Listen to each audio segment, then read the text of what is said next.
Intern year is the year after you graduate medical school, have finished 2 of your board exams, and are still waiting to finish your 3rd. It's the year of residency when you're an unlicensed physician.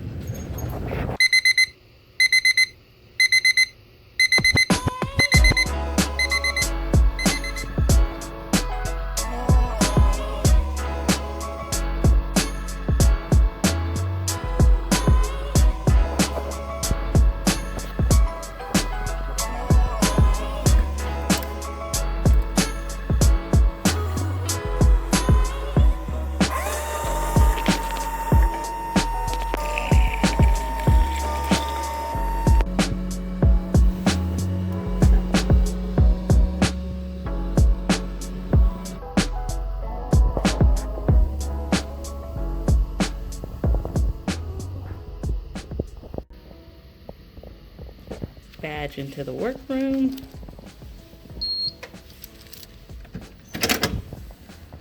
Welcome to our workroom. Doctor's Appreciation Day was not too long ago. So it says thank you, doctors. Aw, warm and fuzzies. Good morning. See you in the mirror. So this is a table. We sometimes eat meals or lunch, study, work, do whatever you want here. But you can always come into the workstations. These are sit-stand desks. We're ergonomical here. And do your work. There's usually a printer in every room, so a lot of people print out their patient lists or their sign-outs. Today, I'm working here.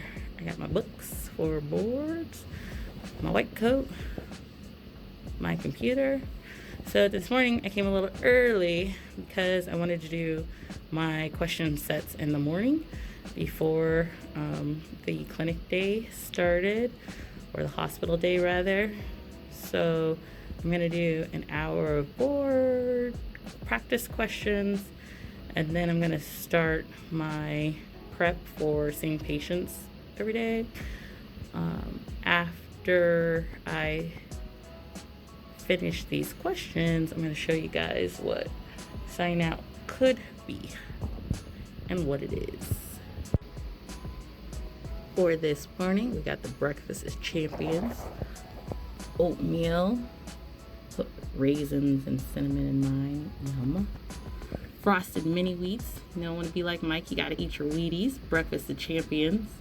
I don't know about you, but I intentionally flip my minis on the sugary side up, so when I soak them in milk, I still have like the sweet on the actual Wheatie as opposed to just in the milk. I don't know, anybody else see that? And then the coffee, which we made. All right, now we're gonna log in and get these questions.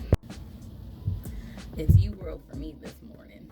I am doing a random test on all subjects, all systems, 40 questions. Strategy for this morning is to get through the 40 as quickly as possible and review them throughout the day. Here we go.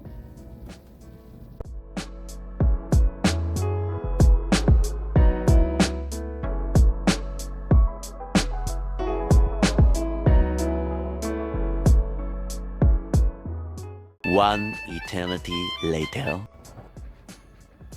All right, we're going to the team room to get sign out, and sign out is basically the overnight events that occurred for your patients. So every night you write some anticipatory guidance.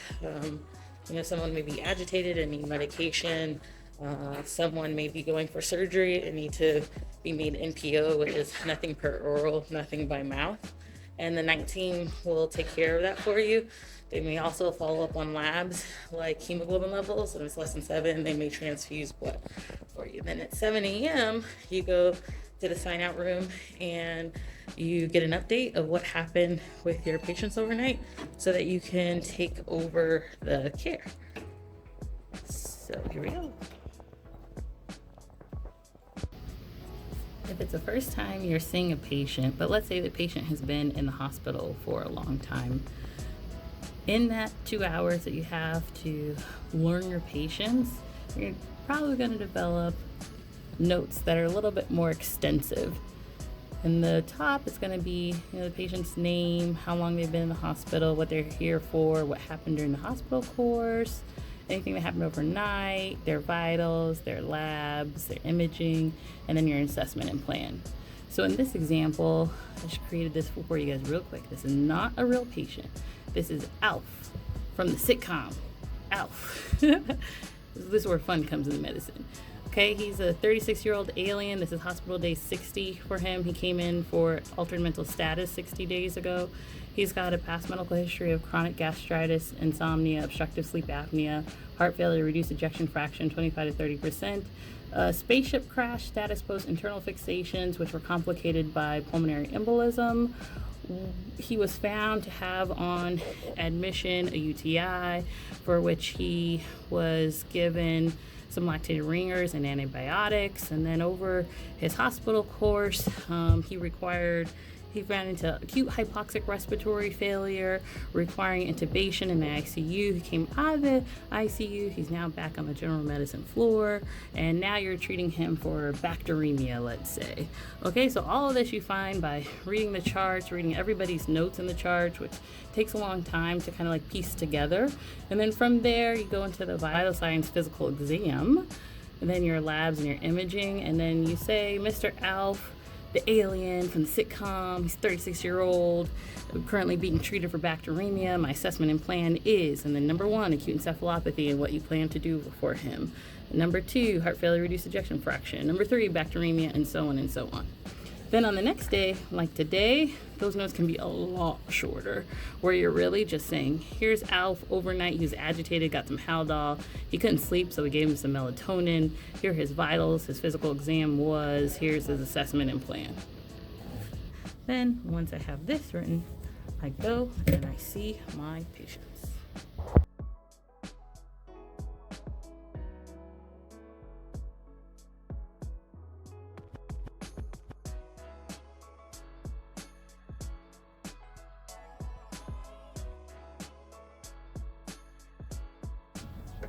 So I just finished seeing my 6 patients, and let me tell you, they are not like Alf. I have one patient who was in a motor vehicle accident, is now quadriplegic, has decubitus ulcers everywhere, is in intense pain. I have another patient who has esophageal cancer and oropharyngeal squamous cell carcinoma, who has now an intra-abdominal abscess after having her J-tube placed, and is going in for a procedure this morning for incision and drainage. And during rounds, I'm seeing these patients, I'm getting a call to say, hey, can you put in this transfer order to surgery so we can get the patient? And then I have another patient who has a ventral portal shunt and came in because they were acutely encephalopathic. Their behavior was altered, and it turned out the drain had slipped and had to be placed back in.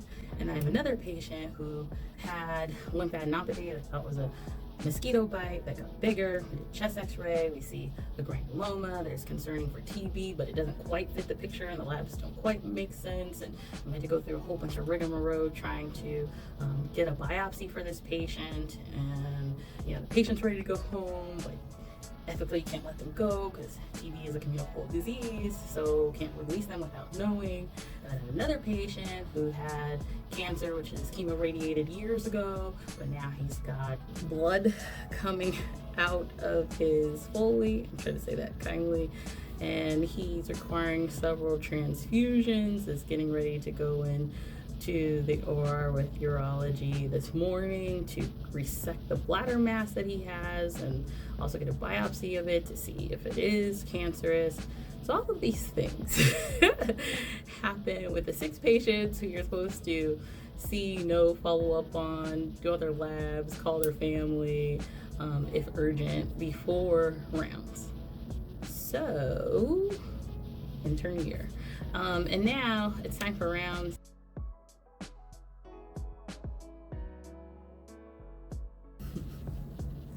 That was a whirlwind. Since lunch, and our program provides us lunch once a week, today was that day, We went on rounds with our attending supervisor. We saw 12 patients, 6 of mine, 6 of my co-interns. So all of that traveling through the elevators and the stairs across the hospital with 16 floors. I did that 2.5 times today. We put in labs, spoke to consults, people that were asking to come in and help provide care for this patient. We called families, we placed orders, we followed up on imaging. And I have written 6 notes. I put in my nighttime labs, which is basically any active patient who I want to follow up on in the morning to make sure that our therapies are working appropriately. I place those orders. So that's just your CBC, your CMP, your magnesium and phos generally. And then depending on the patient case, you may add something more to that. I also did today an assignment that was due tonight just for an internal program educational objective, which means I didn't get to reviewing my UWorld questions today. So I'm gonna do that tonight when I get home. After we rounded and we placed all our orders, I created the sign out sheet. So when we were walking this morning to receive sign out from night shift, and they were essentially handing over the patient care to the day shift, I then updated the sign out for my 6 patients with any changes that we did in today's care, anything that needs to be followed up on overnight, and any anticipatory guidance, anything they can anticipate happening, and kind of where our recommendations are to do for that. So I wrote all that by hand, and then there's an electronic form as well. I went back upstairs to that room and I signed it out to the night person. So that concludes the day.